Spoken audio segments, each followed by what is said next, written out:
A Lei de Abuso de Autoridade, aprovada pelo Congresso em agosto, foi sancionada pelo presidente da República com 19 vetos.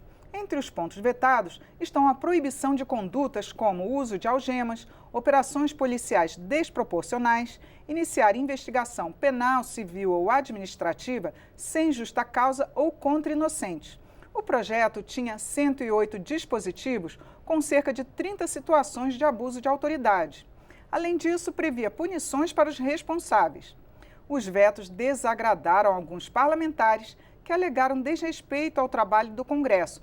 Mas o deputado Capitão Alberto Neto, do Republicanos do Amazonas, se posicionou favorável aos vetos anunciados pelo Planalto. Ele é o entrevistado desta edição do Palavra Aberta e o programa tem produção da TV e da Rádio Câmara. Bem-vindo, deputado. Boa tarde. É um prazer estar aqui no programa para esclarecer alguns pontos e dizer logo que eu não sou contra a lei. Ninguém pode ser contra, ser a favor de abuso de autoridade. Claro. Porém, o projeto ele tem que ser eficiente e tem vários pontos que estavam atrapalhando o serviço policial, por exemplo, que a gente vai discutir hoje. Isso, deputado Capitão Alberto. Então, eu queria que o senhor falasse para a gente desses vetos, os principais que o senhor concorda, ou se o senhor concorda com todos eles. Vamos falar na parte policial, o uso de algemas. O texto estava altamente inadequado.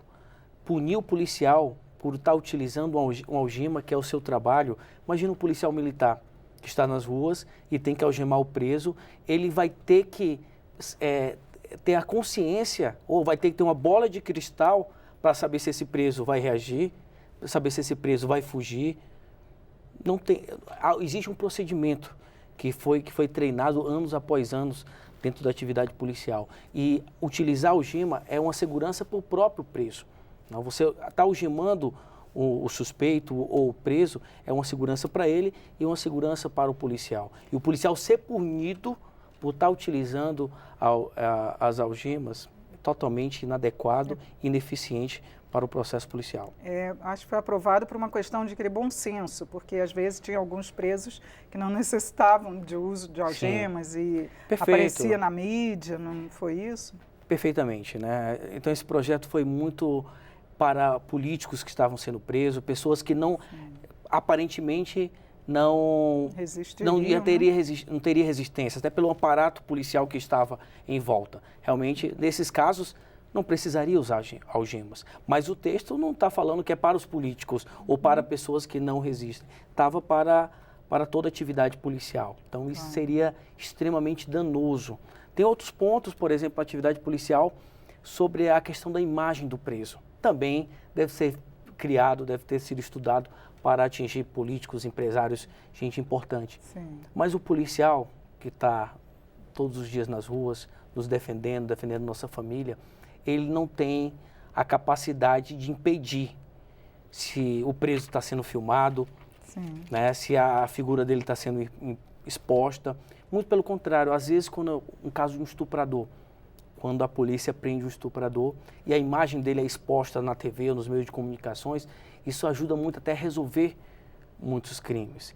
Então, colocar uma lei que proíbe e coloca a responsabilidade sobre o policial, que já tem muitas responsabilidades, também é altamente inadequada. Tem até um projeto aqui que quer fazer um cadastro nacional de estupradores, né? Que cometam crimes hediondos. Perfeito. Nós temos que avançar na segurança pública no sentido da comunicação, porque os estados não conseguem se comunicar, não há um cadastro nacional.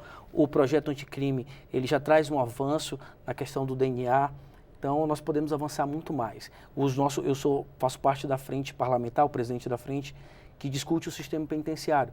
Então, imagine a gente cadastrar todos os presos do nosso país, porque nós sabemos que o número de reincidência é muito grande. Então, as soluções que são baixíssimas, nossas soluções criminais, poderiam ser muito maiores com esse cadastro. Saem, às vezes, de estados onde cometeram crime, vão para outros e continuam cometendo os mesmos crimes. A gente não tem essa comunicação. E um cadastro nacional, ele avança nesse sentido, ele avança na resolução de muitos crimes.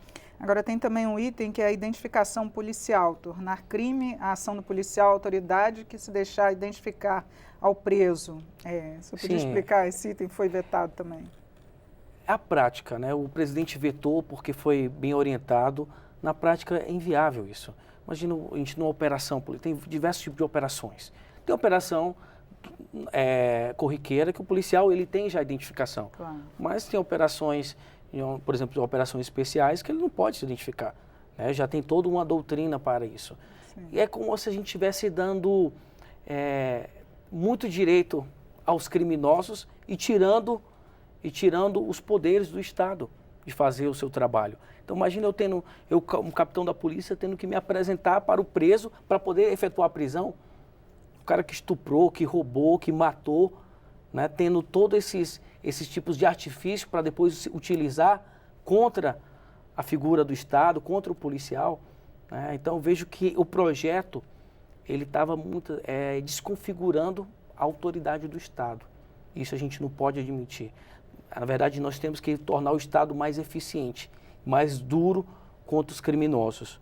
Lógico que nós não podemos cometer abuso de autoridade. Isso sim, nós temos outras ferramentas.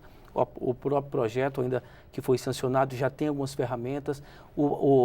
A legislação brasileira também tem outras. Nós temos o Ministério Público, nós temos vários argumentos, artifícios para punir quem está cometendo algum tipo de abuso. E mais um item também, o flagrante produzido. Essa era uma das reclamações de abuso de autoridade, que dizem que ocorre muito esses casos e que seria a lei, né, do abuso de autoridade estava prevendo que foi vetado. Não, a legislação brasileira já não admite o flagrante preparado. Né? Em alguns países, sim.